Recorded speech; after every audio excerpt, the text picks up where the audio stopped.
Well, AJ, Amaral, thank you for being here. Super excited to talk to you. Thank you. Thanks so much for having me. I'm really excited.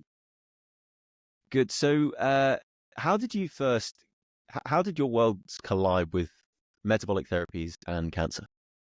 Yeah, I love telling this story because I didn't find it. It found me. And it really is one of those stories where it was the right place and the right time with the right people.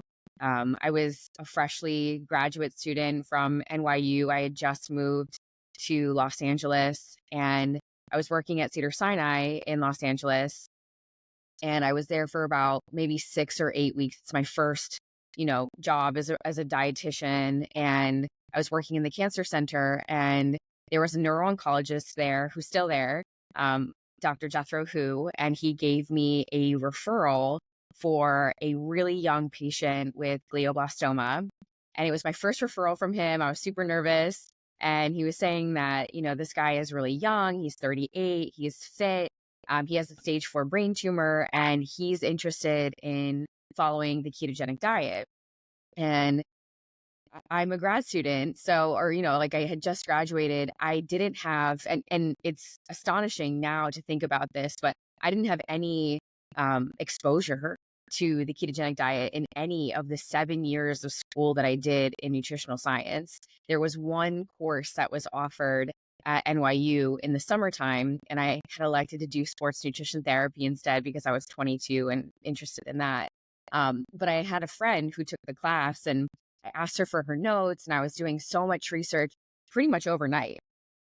And what I had found was very disheartening. There was maybe 3 clinical trials at the time, including just one case study of an Italian woman who had elected to do it on her own and also integrated some fasting, but also saw positive results. But most of what I saw was that you had to be hospitalized to initiate this. It would be really hard. It's usually only used for children, and it's not used in adults really.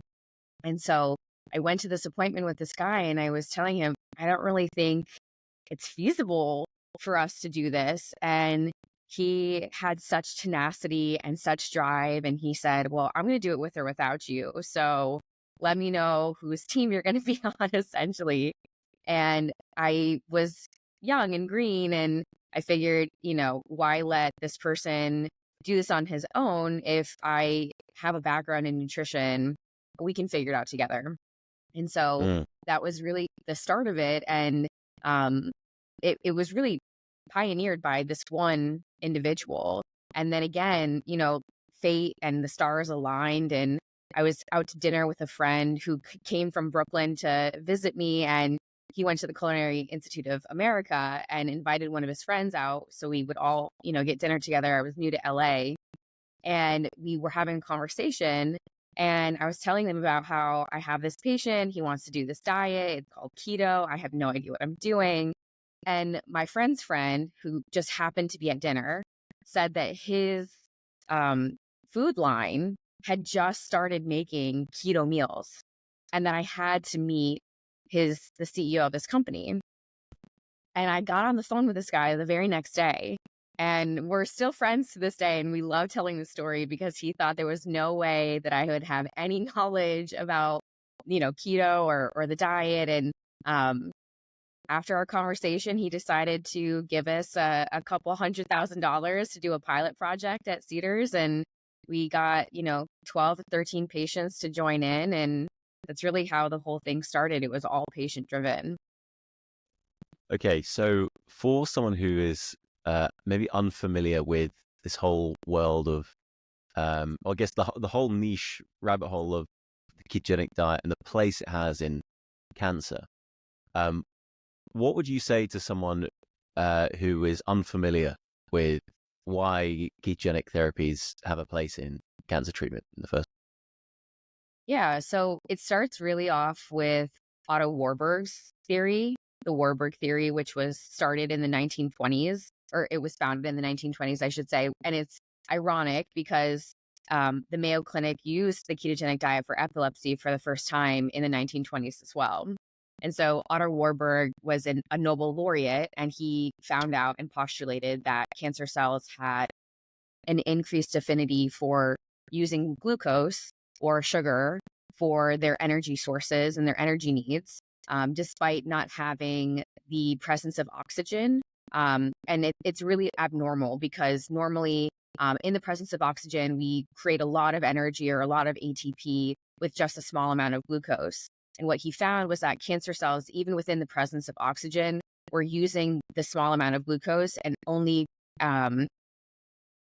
yielding a very small amount of ATP as well. So basically showcasing that cancer cells use glucose or sugar extremely inefficiently.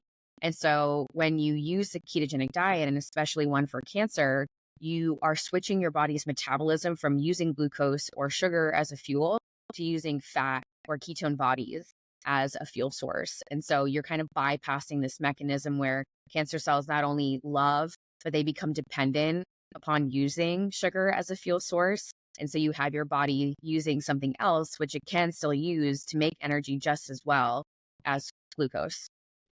Mm.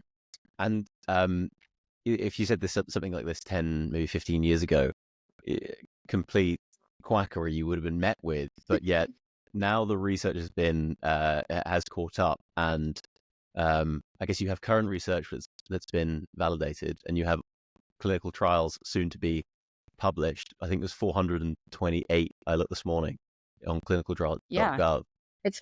It's funny because I actually started out in this field 10 years ago to this year.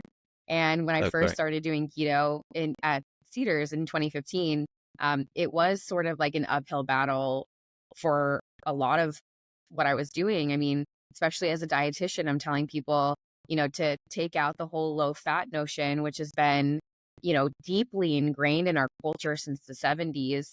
And people were very hesitant. Even patients are hesitant to do something like this because they think that they're going to like damage their heart or their lipids or worsen their health and that sort of thing. But we have gone from, like these 3 clinical trials to just last year, the National Cancer Institute gave us a couple $1 million to do a phase 2 clinical trial at different sites around the country to see if this actually is efficacious, especially for brain tumors. So I think people, not only society, but now even the government is kind of catching up to, hey, maybe we should look at this and think about this as an option. Definitely. And I think you have so many different examples of replication, in science. If something can be replicated, it's interesting. And lots of individual N-of-1 experiences all aggregated up into this massive body of, okay, we can't ignore this anymore. We need to study this. And I think that's sort of where we're at the moment. It's funny, there's a phrase that the future is here, it's just unevenly distributed. And depending on where you are in the world, you will get a very well-informed, I guess all oncologists are well-intentioned, but you would get more well-informed pockets in certain areas. I'm in Oxford, and I know someone who's going through, she's got a stage 3 colorectal cancer, and she's been on the ketogenic diet 2 months before starting chemo and radio, which is great. There's a clinical trial in Italy that start that the day before as one side of the group. And she asks the lead oncologist of, her who's overseeing her care, does the ketogenic diet have a place in this treatment? And she's met with a blank look saying, what is the ketogenic diet? And it just feels very behind the times. And, this is not evenly distributed. So hopefully conversations like this might be able to help her equalize that distribution. What in your experience what's been your experience with that pushback from the traditional standard of care? I mean, I think it's natural. And I think any good researcher or scientist is skeptical. That's one of the things that makes you a good researcher or scientist. So it's something that I can respect and acknowledge and understand where they're coming from. And also then come from the space of, this is really for the patient. And if I had imposed my own personal views on this one patient who wanted to do this, and I said, hey, I'm not going to help you because I don't believe in it and I don't know what that is. First of all, that's not patient-directed care. And second, it's not really helping the individual. I understand if it's something where there's a huge risk involved, right? Or just not having the knowledge and not feeling safe to guide someone to do that. But at the end of the day, people who are in that position are in charge of their medical care, and we have to respect that. And I think it's not just only telling the clinician or whomever's involved in the care that if the patient wants that, we have to respect their wants and needs. That's what we do as clinicians. That's what we're supposed to do, at least. And then we have to really back it up with research. And I understand that right now we're kind of in a dearth. We're getting there. We're trying to build on that. And so coming with facts, coming with even anecdotes, I think are helpful in some instances. And then really just driving it home that this is for the patient. And if it helps their quality of life and it improves their quality of life and even extends their life, why would we want to turn that away? So the patient convinces you to give this a crack, and you manage to wangle a couple of $100,000. Wonderful. What's the next chapter of that story? How does the implementation go with this first patient? Because I know with a lot of ketogenic implementation, it helps to have a professional overseeing it. And I imagine your first rodeo with your first patient, I mean, that must have been pretty complicated. Oh yeah, it was. I always say the analogy, it felt like a salmon swimming upstream. Like it was so difficult because it's so backwards to what I had been taught, and I had never learned anything like this in my life before. I had the gift though of having someone like Victoria Field, who had been doing ketogenic metabolic therapy for years, help me and kind of take me under her wing. And she taught me a lot about what she had known already. And the great thing about this grant that we got from this private company was they also were doing meals. So it was really helpful for us because they not only gave us the money to make this happen, but they were also providing meals and snacks to these patients and basically allowing them to choose from a menu. And what we did on the other side was basically, okay, here's your, outline for what you're having for the day. And then these are ways in which you can swap and still maintain, your ratio that we were looking for them to, uphold, which was considered a 3-to-1 or a classical ketogenic diet. Okay, wonderful. So with how you with cancer now, since your first patient, what are the sort of general differences between standard keto and then a keto or I guess ketogenic metabolic therapy as it relates to cancer? I mean, specific macronutrient ratios, what blood concentration would you want to be above, etc.? So I think the problem so far is that we don't have clinical trials yet that have explored, okay, if you do a 3-to-1 or a 2-to-1 or a 1-to-1, and these are ratios that are looking at the amount of fat compared to the amount of carbs and protein combined. So when I'm saying a 3-to-1 ratio, that's 3 times the amount of fat that you're eating per gram of protein and carbs combined. So it equates to something like 80% fat, which for the lay person, and if you're going through cancer treatment, it does make it difficult. So, we've had different people do different regimens, so to speak. So the one thing I do emphasize though is that it is not a high protein diet. It is a high fat diet. So it's not eat however much fat and protein that you would like. It's really emphasizing and making sure that you're prioritizing fat over everything else. And I think that's one of the biggest misconceptions is that people think, oh, well, I need to be eating all of this protein to make sure that I maintain my body weight or my muscles or what have you. And that's not necessarily the case.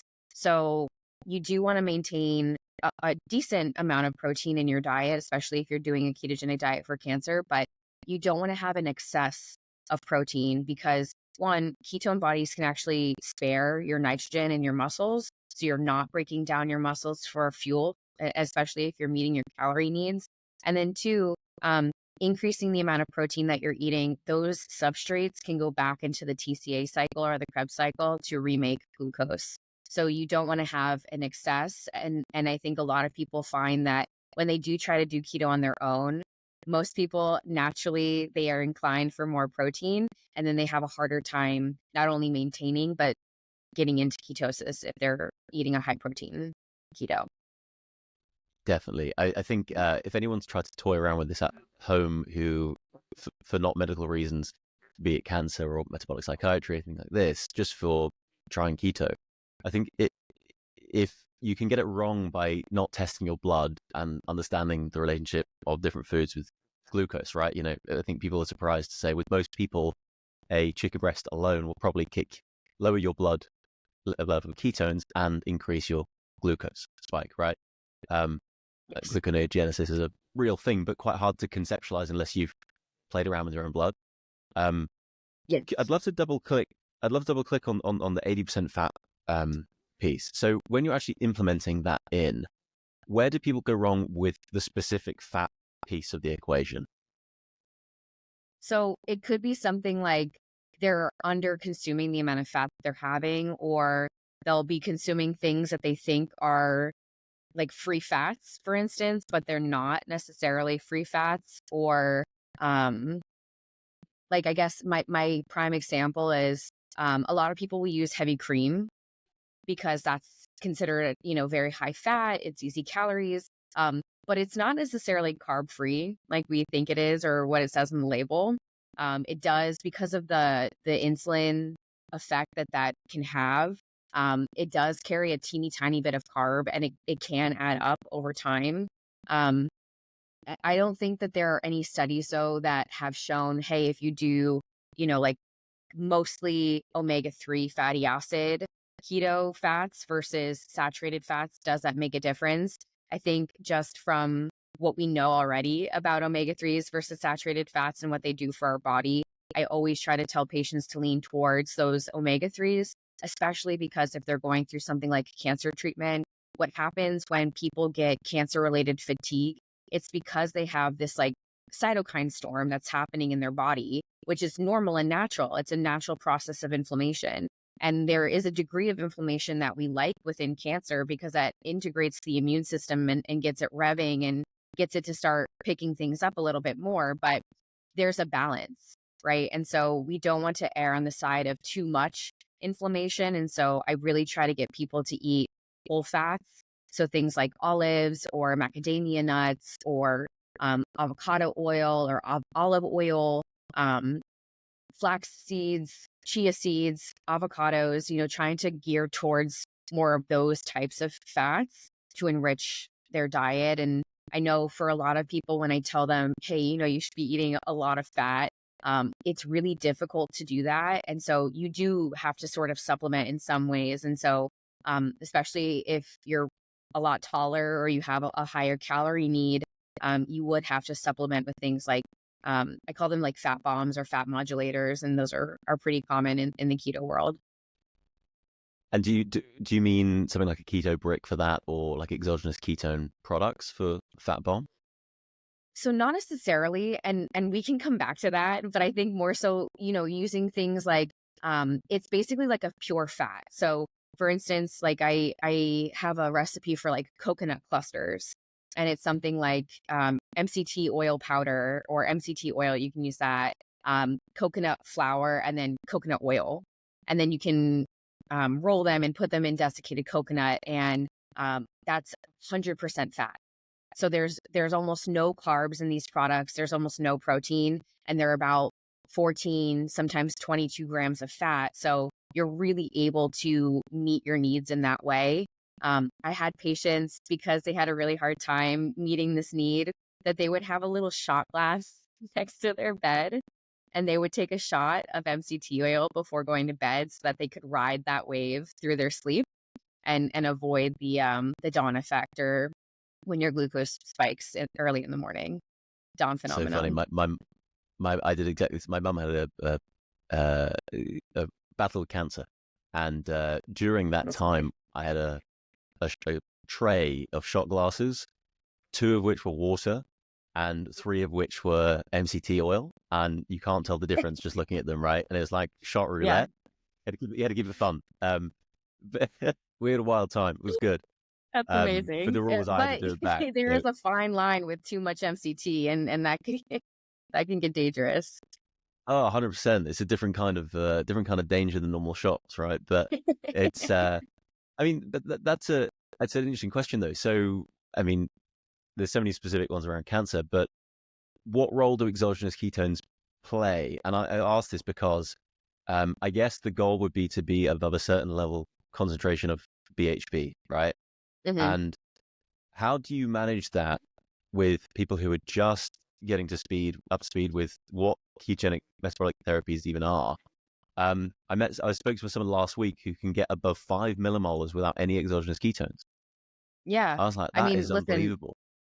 it really depends on metabolism, and that I've learned. So there's so much I can say about this, especially that particular aspect.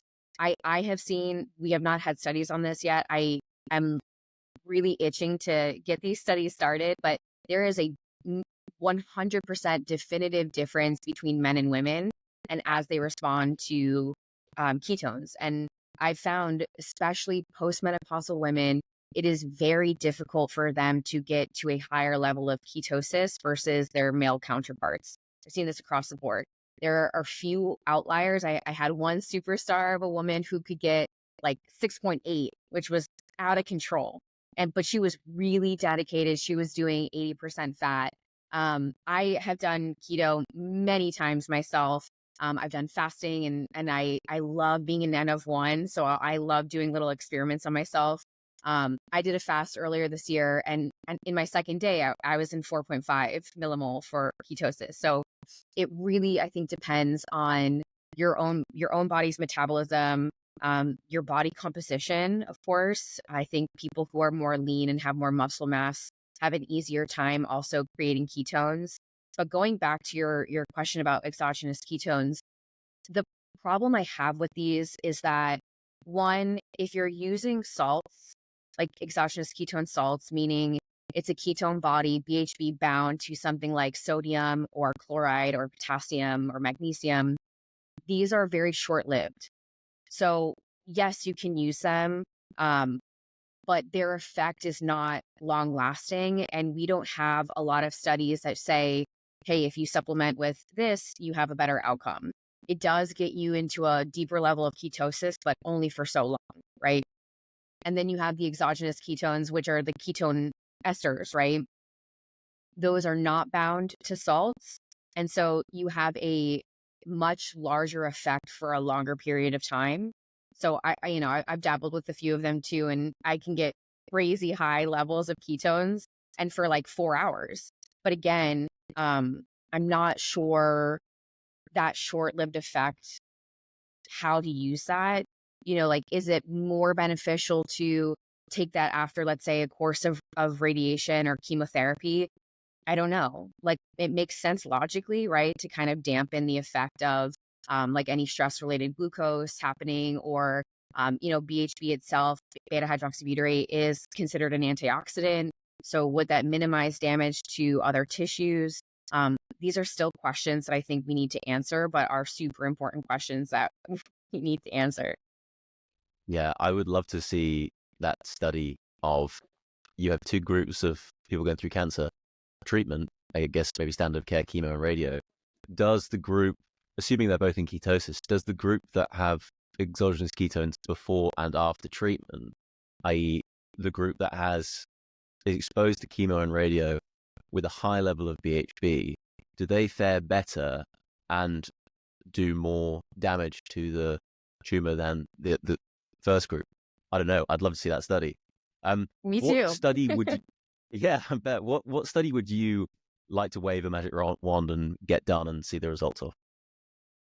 Oh man. Well, I think we kind of already did that, which I'm super happy about. The phase 2 that's ongoing right now. I think this is going to be super revolutionary, and whatever the results are, whether they're positive or negative, it's going to inform a lot of people and give a lot of people like gas, so to speak, because if it does come back positive and we see a significant difference with people who are using a ketogenic diet, and the control arm, so to speak, is basically a low fat diet. It's very heavy on vegetables. So it's really difficult and almost impossible for these patients to get into ketosis. And, we try to do that on purpose. So it's not Mm. unattractive to anyone who gets randomized to that arm, but also not possible for there to be any crossover really.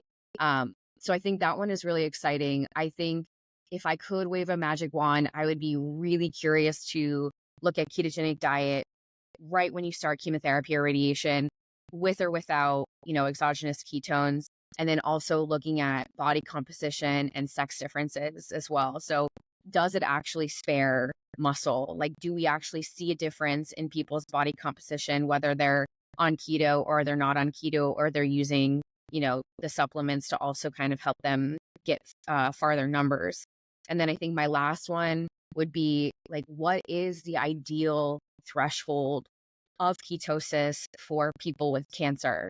And frankly, I think it's going to vary cancer to cancer because not every cancer is the same. But right now, we don't really have a specific number that we all kind of agree upon and know for a fact that, with certainty, we can tell people, hey, if you have your ketones above 2 and your glucose is below 90, that's considered a therapeutic range for ketosis for cancer.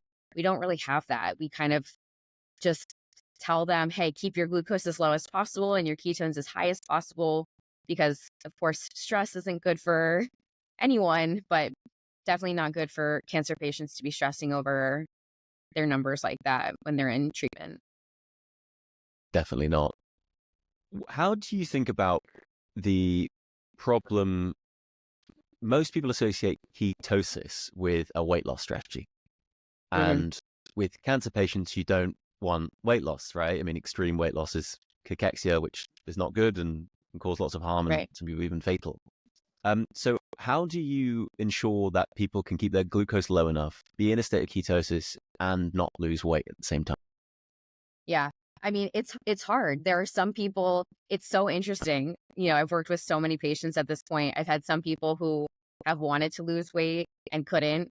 I've had some people lose a little bit of weight in the beginning, feel good and maintain it. And then I've had other patients who kind of steadily kept losing weight despite trying to eat as much as they can. And for that, I think it's really just making sure that you're reaching your calorie needs, first of all. I do think that's something that people say, oh, with keto, calories don't really matter, but that's not the case. They do matter in a lot of different ways. But I would say really prioritize making sure that you're maintaining your calorie intake, maintaining your fat intake as much as possible. And then people might think that this is crazy, but trying, and again, it's to your point too, where depending on where you live, you're going to get different advice. But there are so many studies that show and look at the role of exercise in not only cancer prevention, but also how it can kill cancer and cancer cells. And so I think, of course, you have to get approval and do things that are safe for what you can do, but really trying to make sure that you are maintaining some sort of exercise, whether it's just doing sit to stand from a chair a few times a day to maintain, the tone in your legs, or taking a 5-minute walk to the mailbox if that's something that's possible, or asking for a physical therapy referral. But a lot of people lose weight during cancer treatment because they become sedentary and they atrophy a lot of their muscle. And that's a lot of weight loss. When you lose the muscle, you're not necessarily losing fat. That'll come after you lose the muscle first. But I think if we can Right. maintain muscle mass and maintain calories, that's a really potent way to making sure that people maintain their weight. Okay, so assuming a doctor says it's all good, ensuring there's an adequate signal to the muscles to keep alive, keep responsive, keep working, get blood flow to those muscles, ensure enough Yep. calories. Yep. And then I guess the conundrum is protein, right? You got to keep protein low. I Yeah. mean, it's this very complex thing. So keep protein low-ish, but still have some.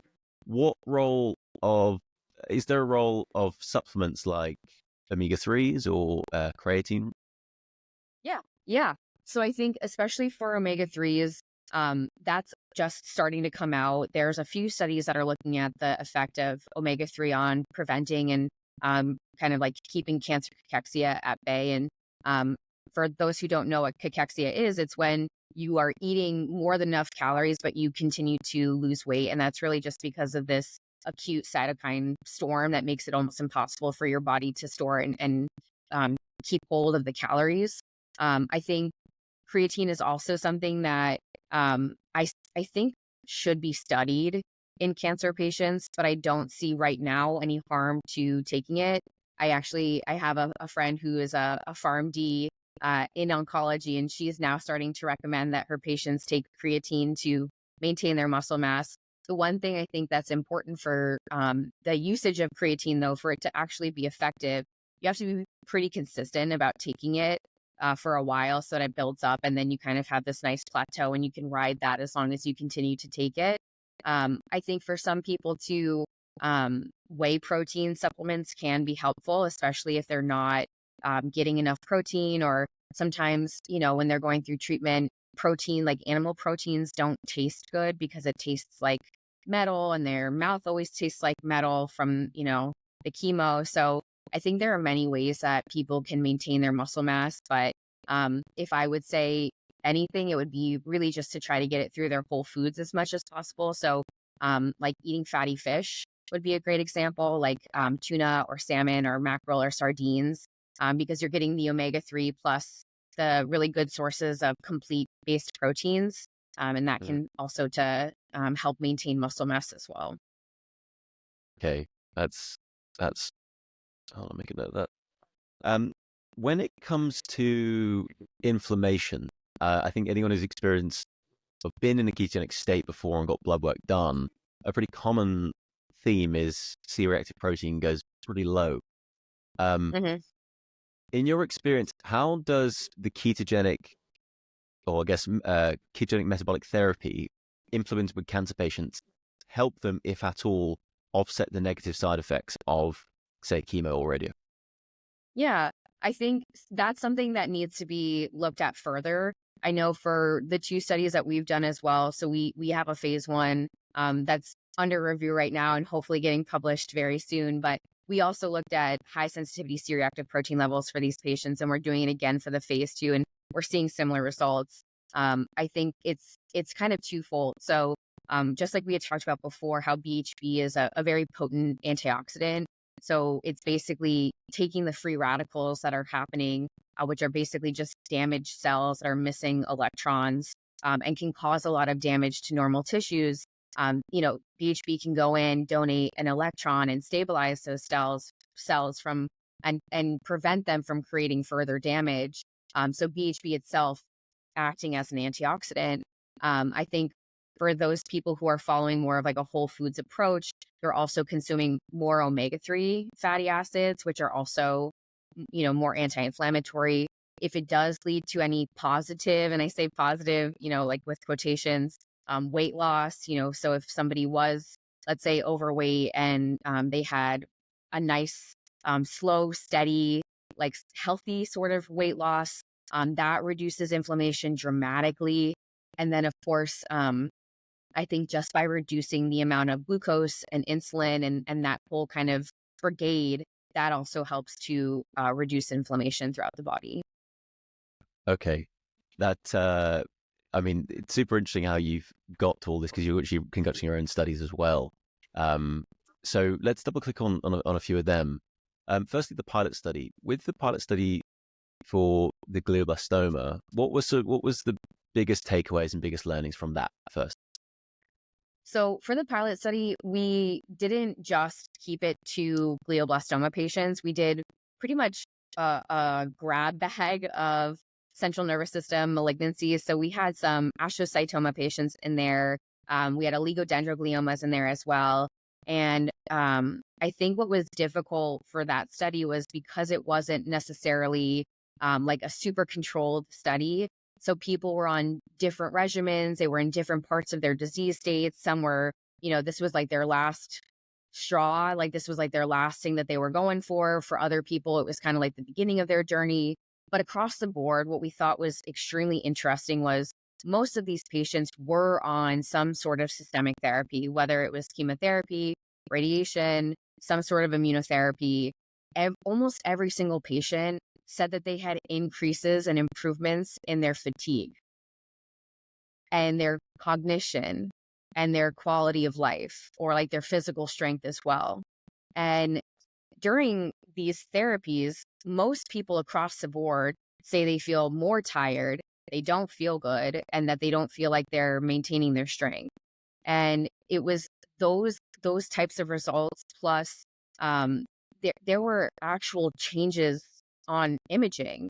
And Doctor Who presents this a lot when he talks about, the pilot study. He'll show the images of these MRIs or the spinal MRIs of some of these patients who just on 60 days of keto, and some of which who were just electing to do keto, had dramatic decreases in their tumors. And it's something like, I'm not a neuro-oncologist, but you can see the difference in these images. And so it was both of these, the patient reported symptoms and then the actual improvements on imaging that was really encouraging for us and allowed us to move on and move on to the phase 1 study to look if it was actually feasible or safe for these patients to do it in a larger scale. Okay. The lady I know who's going through chemo radio at the moment, she had long COVID this time last year and felt terrible. Just hangovers from long COVID and quite kicked it, all this stuff. And has been on, in ketosis for I'd say 3 months now. And ironically, she has cancer, but she feels way better, has way more energy, way more mental clarity than she did this time last year. But last year she didn't have cancer and wasn't going through chemo or radio. So it's interesting and bizarre at the same time. That would be a very interesting study looking at keto for long-term COVID. I mean, there's so much nuance to that, but I mean, it's stories like that really make you think like there's got to be something here. People don't just feel better, out of nowhere. And it really just, it's such a testament to how changing your diet, something as quote unquote, as simple as changing your diet, can make such a dramatic difference in your life. 100%. I mean, I know 6 people who've had long COVID, 5 of which have tried, obviously, long COVID, try everything, nothing works. 5 of which bought a red light, super simple red light therapy and near infrared as well, and have reportedly remarkable increase in energy from the red light and near infrared. I mean, we don't sell red lights, nothing, not affiliated with anyone. And it's like, well, that's super cool, but why? And it's like the mechanism behind it. We had Glenn Jeffries on of red and near infrared will charge your mitochondria in a way that blue and fluorescent light doesn't. And then it's like, okay, well, what else would be amazing for the mitochondria? Ketogenic metabolic therapy, right? It's very interesting space. I want to double click on your on the sort of, for those who don't understand how this sort of process works. I mean, you had the pilot and then phase 1 and phase 2. Could you just walk us through that process and sort of how the pilot escalated into phase 1 and then where you're at with phase 2? Yeah.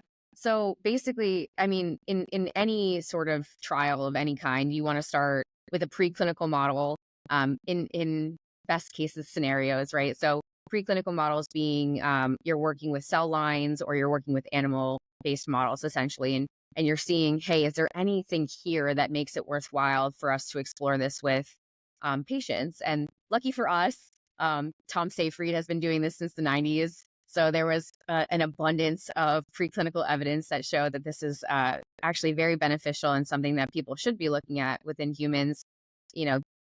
It's unfortunate that it took us to 2015 to start doing it in humans, but here we are. So with the pilot, it's basically, is there something here? Is there anything that we should explore further? It's really a jumping off point. And if you like TV, it's really like the pilot of a new series. Like, is it going to give something that's worth, doing the rest of the series, so to speak? So when you have somewhat positive results or even just interesting results that people want to explore further, it gives enough momentum essentially for you to then get funding for a phase 1. And phase 1s are typically, is this safe and is this feasible? So just making sure that because we're working in a very sensitive population, they're going through a difficult treatment, chemotherapy and radiation. Is it feasible for these patients to do that?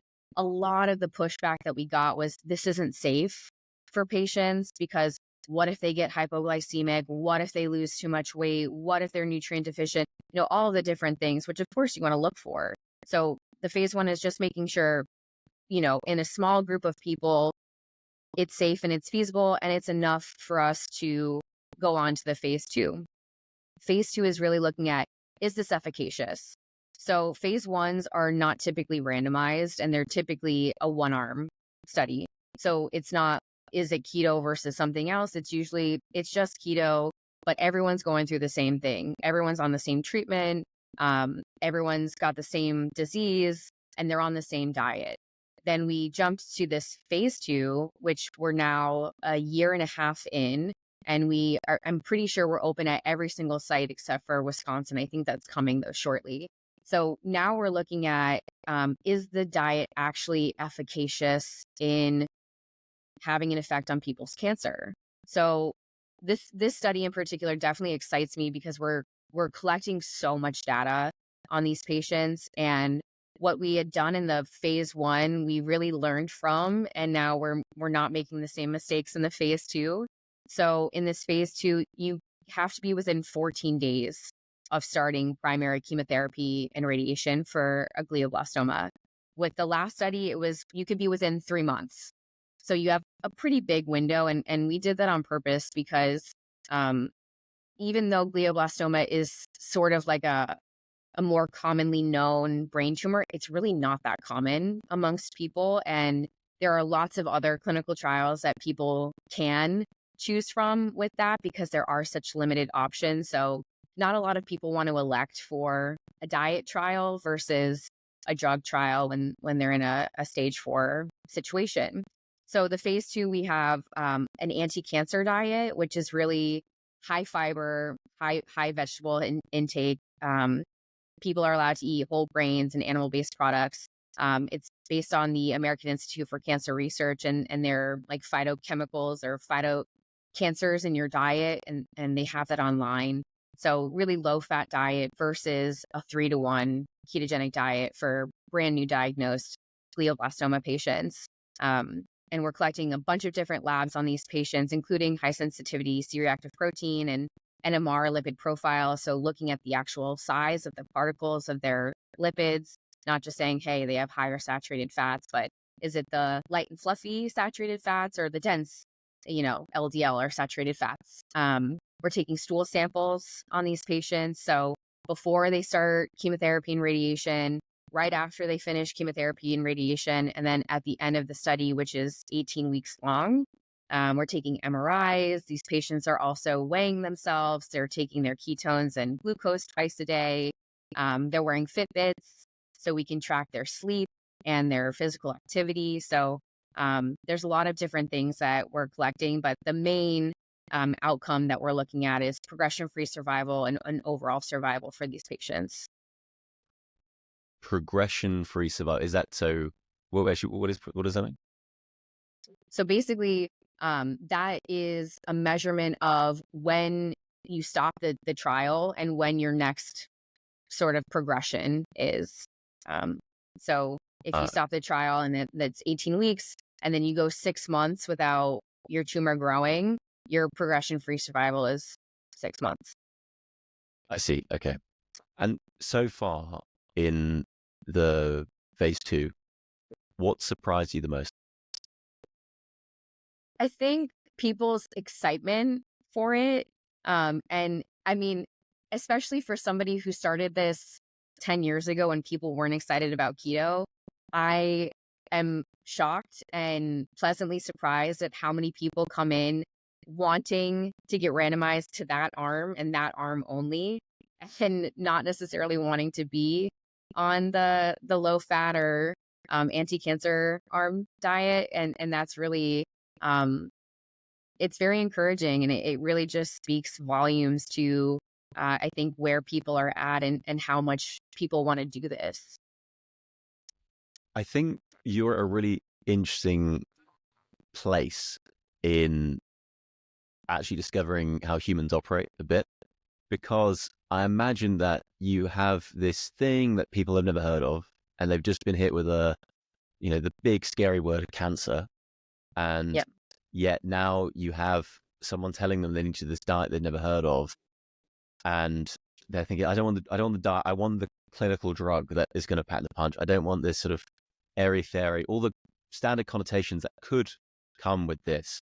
How have you gone about not convincing people, but getting the efficacy across to people? And then how do you, the follow up to that is, how do you keep them motivated with that why to stay consistent with this diet and take it seriously? That is such an important question. And I think the crux of making it work in every single place around the country that we're doing this in, and something that I've told the other dietitians who are, at the different sites, it is imperative to educate these patients. So you're not just going in and being like, hey, change your diet. You ask them, hey, what do you know about this so far? And what do you know about this within the context of cancer? But tell them about what it actually does within the context of cancer. Because I think a lot of people think that cancer patients don't want to know, and they don't want to hear about the science, and they don't want to hear about the change in metabolism. But that is a very false and preconceived notion. And I find that no matter who the patient is, when you sit down and you discuss this with them, they are super intrigued by the potential that they can do for themselves. I mean, every cancer patient wants the opportunity to take control in some way.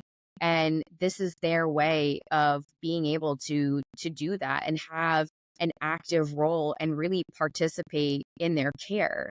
And one thing I think that's really important for motivation is just being super understanding and having frequent touches. And so, when motivation kind of starts to wax and wane, and people get tempted, normalizing that.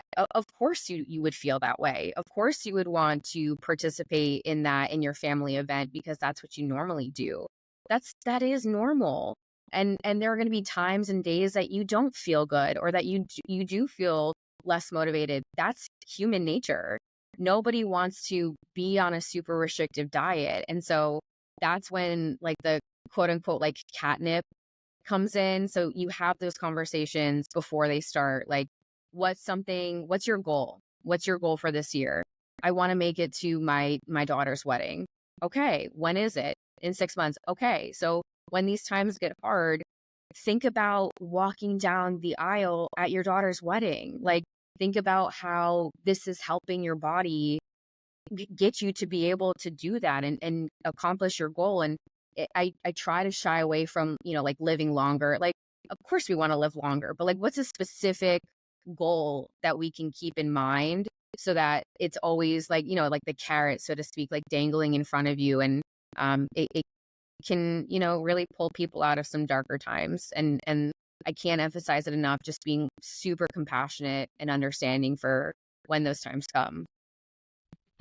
Helping people get towards that why, right? I think it's a really compelling, lesson, whatever the field, right? Whether it's this or cancer, or I don't know, startups or whatever it is. Obviously some way more important than others, but it's a really salient point, but really underutilized of, why are you actually doing this? And why I Yeah. want to be cancer free, of course, but like, let's connect that to something emotionally salient. And what Yeah. I think is, what I've noticed with this implementation of therapy, and I'm sure you can speak to this way more than I can, is the feeling of control that it brings back. It sort of becomes an optimization problem if I have to just make sure I'm on point with my diet all day, every day. And that, Yeah. I don't know, as opposed to the traditional sentence it used to be of, I'm passive in this journey. Yeah. I think sometimes, like, it's, it depends on the patient, of course, but I think using, like the ketone meters especially can be really helpful for that. So, is there a goal that you want to aim for that? Maybe we can find a new recipe. I always ask what people's comfort food is, like what's their go-to comfort food dish, and then making sure that we can find, like a ketogenic alternative. But just making sure that there's a way that it can be fit in a way where you're not necessarily looking at the restrictions all of the time and what you can't have, but rather focusing on what can I have and what can I do, and just, I guess, looking at the more positive side of things versus the lack. Because, you know, again, you could also bring into the fact, like, there's lack in everyone's life, right? And if you choose to look at that, that's what's going to be highlighted. But it's really easy to get sucked into that, and it really just, it brings you down in so many different ways. And I think it's also normalizing it too, because it will happen. And so Right. I guess just kind of working both sides of the coin. Definitely. I mean, but this is the future of oncology, right? Of this is so complex and effective at the same time, but you need someone to help you with nutrition, someone to help you with the mental education of it, someone to help you with the mental emotional side of it. Where do you see the future of metabolic therapies in oncology going?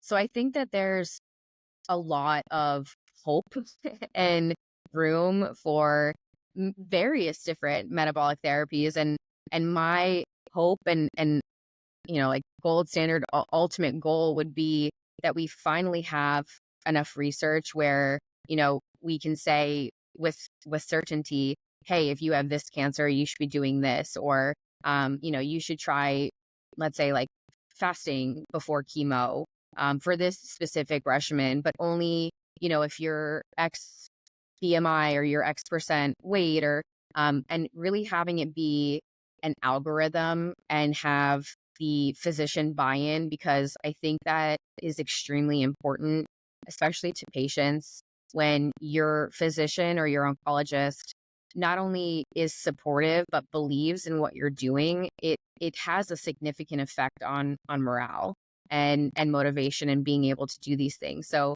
my hope is that we have more physician buy-in, and it's a lot easier for clinicians to make a decision and help these patients come to that decision themselves, and have many more tools to make it easier for these patients to implement the specific metabolic therapy that's going to help them. And ultimately, my goal is for people to see that, yes, it can extend your life, but I want people to also realize that it extends health span. It expands and extends quality of life. And I think that's something that gets overlooked quite a bit, but that's just as important as extending your life. Mm. So how do you think about accelerating this progress? That, I think it's hard because, it's trying to get the research out there, and research requires funds. And I don't know what's going to happen, like with funding over the next few years. I think a lot of people are starting to like ruffle feathers that, it shouldn't be this hard to fund research, and fund research that can be so easily, and I say easily, kind of flippantly, but easily implemented. We're not giving people a drug. It's really just a matter of time and resources. And I think that's something that just needs to be pushed forward. So, like, I know, for instance, like with the Bazuki group, like they are an incredible resource for people, where they are privately funding all of this research to look at ketogenic diets and mental health. And that is like, just, it leaves me speechless sometimes, because um, it's something that I think more people should want to do. But I also feel like, we should have more entities who have millions and billions of dollars being able to give back to, communities like this. 100%. I think there's the public perception of all of these things and the different N of one case studies, and then obviously the wonderful research you're doing, and others. It helps push this thing along. It's not one thing. I think it will be a combination down the line. But hopefully it will come sooner rather than later, and be, as we said at the start, equally distributed, as opposed to just accelerating in one area and not Yes, others. Um, exactly. well, I mean, it's just great, people like yourselves actually willing to jump on podcasts, because I think ever slowly they do a small bit to push that forward, hopefully. Um, so before we end, I'd love to just end with some quick fire questions, if I may. We sort of always do these on these ones, on this podcast. Firstly, do you have any books or ideas or quotes that sort of helped shape how you see the world? Yeah, I've read so many books over the last few years that I think have changed my life and have changed the way that I live my life, so to speak. Um, Tools of Titans by Tim Ferriss, Full Catastrophe Living by John Kabat-Zinn, um, The Untethered Soul by Michael Singer, trying to just manage stress and have an outlook on life that, you know, things don't happen to you necessarily for a reason all the time. You know, when people say like, oh, you know, I got cancer because of X, Y, and Z, and we don't know that, you know, and so um, just trying to find a way to live in balance with my life, and things happen because sometimes things happen, and maybe there's a reason and maybe there's not, and someday I may know, and someday I might not know, but just kind of coming to terms and peace with the fact that everything really is how it's meant to be, whether I perceive it as positive or negative. And maybe one day I'll get an answer. It's a wonderful book. I definitely would second that recommendation for sure. Actually, Tools of Titans originally, that got me onto the whole ketogenic thing. Oh, It I was have my so first many book notes called, from that book where I was like, oh, I got to start doing this, or, you know, it's such an incredible book. And I love all of the practical tips that it gives you too. yeah, me too. I'd love him to do a follow-up in the similar style, but just, 10 Yeah. years later, right? Yeah. Would be awesome. Yeah. That would be awesome. What have you added or removed to your life in the past 1 to 2 years that's made a meaningful difference? Well, so I'm a millennial. I recently, in the last few months, 3 months now, I've deleted all my social media, and it's really, I didn't think it would be that big of a deal, but it has revolutionized my life, and um, I I can't say, I don't know, it's just changed my life. Um, it's changed the way that I interact with my own life. It's changed the way that I think about things. And, you know, it's something that's so small, but it was extremely meaningful for me to do. Um, and I think I've always been like a very active person, but I would do, you know, like I'd get hooked on a certain like type of exercise, and I'd do it for a few months, then I'd fall off. And just realizing that, you know, having regular exercise and doing something that you actually enjoy has an extremely profound impact on your life. And I've had anxiety since I was a child, and it's something, you know, deleting the social media and having regular exercise that I enjoy, like going to dance classes, and using that as my exercise, I think has significantly improved my quality of life. I need to follow your advice on that one. I think if you're strung in a certain way where you don't struggle to operate at high speeds, I think the constant barrage of dopamine isn't the best. I put myself in that bracket. So yeah, deleting social media I probably need to take up. Um, Yeah. and the last one from us, which is our favorite one here, is what important truths do you believe that very few people agree with you on? This one kind of stumped me. You know, I've thought about this, and there's so many things I could say.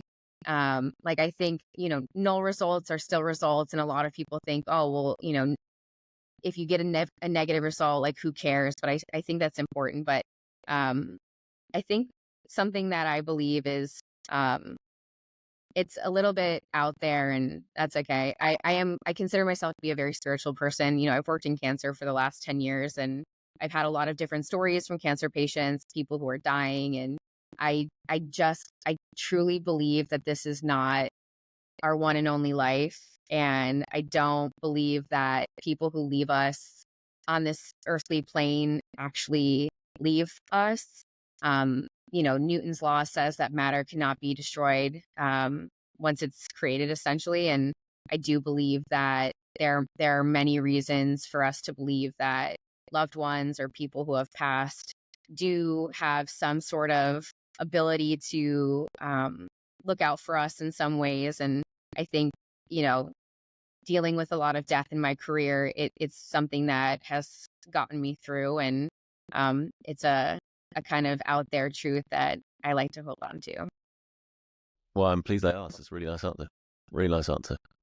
Well, Thank you. it's been a real treat talking to you. That was so fun. And Likewise. yeah, I mean, I learned so much. I mean, I always, I'm so happy. our lovely producer Eloise, who goes back and sort of just does all the editing work and all the hard work for the podcast. She always tells me about things she enjoyed, and I always learn it again. And obviously, I always listen to them. So, yeah, super grateful for you coming on. Thank you so much. Likewise. Can you recommend? Thank you so much. Oh well, pleasure's asked. Can you please recommend some resources for people listening who might want to explore some more? For sure. Maybe a deeper dive into this field, and please share where we can find you as well. Yeah. Well, I'm kind of a ghost right now. Social media. I'm a first year PhD student, so I don't have a lot of things out there. I have a ResearchGate, so any research that I publish is on ResearchGate, and it's under my name, LJ Amaral. But I love Dom D'Agostino's website, ketonutrition.org. I love the Charlie Foundation. It's more so geared for epilepsy to a degree, but I think that there's a lot of amazing resources there, including recipes and different handouts. And then Keto Mojo also has a lot of different recipes on their website, and I do really love their meter for using and measuring ketones and glucose. It's all in one. It's a really great device for people to have. Oh, and Miriam Kalamian spoke to Keto for Cancer. Okay, great. Well, we'll put all these links in the show notes. And once again, thank you so much. Thank you.